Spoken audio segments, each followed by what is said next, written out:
लफ्ज़ मेरे होते आप खामोश हो जाते, मुझे दुख ना होता। लफ्ज़ है मेरे सादिक इमाम के।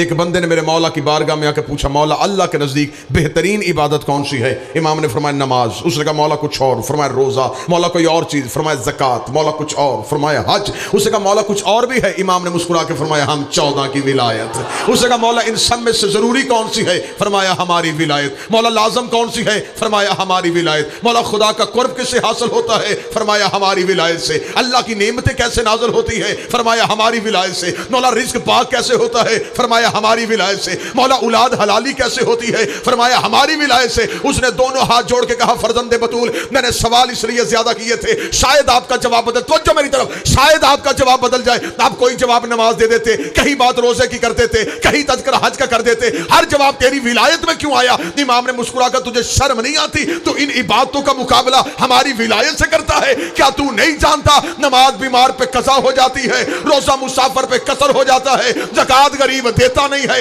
हज पे मुफलस जाता नहीं है। हमारी विलायत इतनी जरूरी है, ये गरीब पे भी वाजिब है, ये अमीर पे भी वाजिब है, ये बीमार पे भी वाजिब है, ये तंदुरुस्त पे भी वाजिब है, ये सफर वाले पे भी वाजिब है, ये वतन वाले पे भी वाजिब है। उसने दोनों हाथ जोड़ के कहा मौला फिर वजाहत मुकम्मल कर। नमाज के लिए वजू चाहिए, रोजे के लिए तहारत चाहिए, ज़कात के लिए पैसा चाहिए, हज के लिए बंदा अमीर होना चाहिए, तेरी विलायत के लिए क्या चाहिए? फरमाया ला शरूतुहा, कोई शर्त नहीं, इल्ला हलाली और मां शरीफ होनी चाहिए।